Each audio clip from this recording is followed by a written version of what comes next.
Fala galera, aqui é o Gilson Martins da Golden Gate BR e este aqui é o terceiro episódio da segunda temporada do Golden Tips, onde nós vamos falar sobre a diferença do Golden Gate na arquitetura clássica e a arquitetura de microserviços. Então, se você quer saber mais, fica ligado aí e roda a vinheta.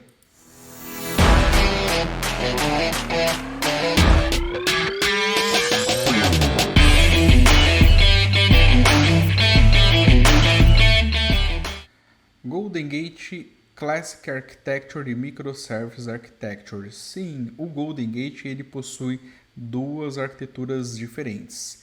E para a gente iniciar aqui, vamos recapitular o que é a arquitetura clássica, que é a mais conhecida pela grande maioria dos profissionais. E quais são os componentes dessa arquitetura? Basicamente é o processo manager, o processo extract, o processo data pump, o processo server collector, o processo replicate. Note que estamos falando sempre de processos.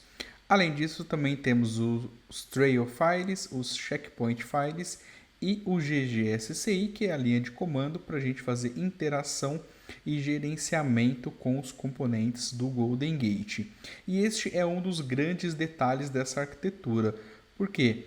Para cada instalação do Golden Gate, a forma da gente gerenciar e fazer qualquer atividade no Golden Gate é sempre pela linha de comando GGSCI. Então, para cada instalação, para cada instância do Golden Gate que nós temos, nós utilizamos o GGSCI, que é a linha de comando para fazer a manipulação desses componentes.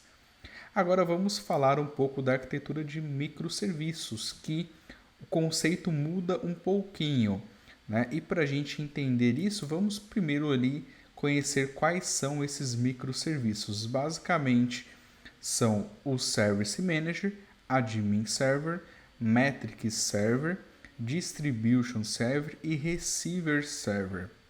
Esses são microserviços utilizados para gerenciar, manipular e fazer qualquer interação com os componentes do Golden Gate.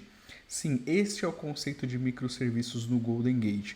Tem muitas pessoas que confundem o conceito geral de microserviços, achando que o Golden Gate interage diretamente com microserviços, quando na verdade a estrutura da ferramenta que foi desenhada para se comportar com microserviços e é com ela que nós fazemos as interações, manipulações e o gerenciamento.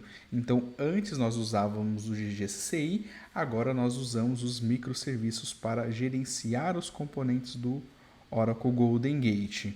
E além disso, olha que legal, se eu tiver várias instalações ou vários deploys do Golden Gate, eu consigo fazer todo o gerenciamento a partir do mesmo local, da mesma instância de Golden Gate, tá? E como vocês podem ver aqui na imagem, olha só, eu tenho ali meu origem, meu destino, eu tenho os meus microserviços da origem e tenho os meus respectivos microserviços do destino. Porém, eu gerencio eles a partir da mesma interface, a partir do mesmo meio, que é basicamente páginas web que utilizam chamadas REST, né, para esses microserviços, e é dessa forma que eu manipulo o Golden Gate na arquitetura de microserviços.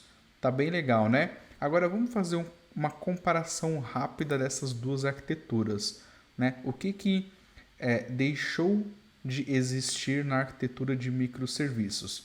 Vendo essa imagem aqui, nós podemos notar que com a chegada dessa nova arquitetura e desses novos microserviços, o GGSCI ele não existe mais nessa arquitetura, o processo manager também não existe mais, o processo pump, o collector, todos esses processos eles deixaram de existir nessa nova arquitetura.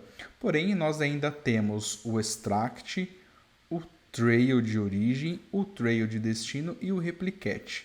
Mas se nós olharmos bem e friamente, né, é basicamente a mesma arquitetura clássica, porém, né, só mudou um pouquinho a cara e a forma que a gente faz as interações, o gerenciamento com esses componentes internos. mas o principal ali, que é a extração, os trails e quem faz a entrega, não mudou nada, é basicamente a mesma coisa. E nessa arquitetura do Golden Gate Microservice Architecture, para cada microserviço que eu tenho que acessar, eu preciso utilizar uma página diferente em uma porta diferente. Então, por exemplo, se eu quiser acessar o Golden Gate Service Manager, eu tenho uma porta específica para ele, né, ou uma página para ele. Se eu quiser acessar o Administration Server, é uma outra porta porque é um outro microserviços.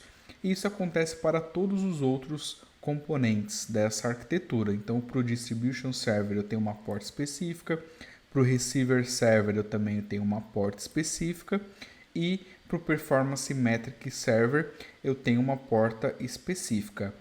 Então, essa é uma das grandes diferenças dessa arquitetura de microserviços. Para cada microserviço que eu estiver utilizando e eu for fazer alguma ação, algum gerenciamento, eu preciso acessar aquela página daquele microserviço, naquela porta, para que eu tenha acesso a ele e eu consiga fazer a minha atividade. Se você gostou desse vídeo, não se esqueça aí de deixar o seu like, se inscrever aqui no nosso canal, ativar o sininho e o mais importante, replique conhecimento com o mundo e compartilhe esse vídeo. Valeu!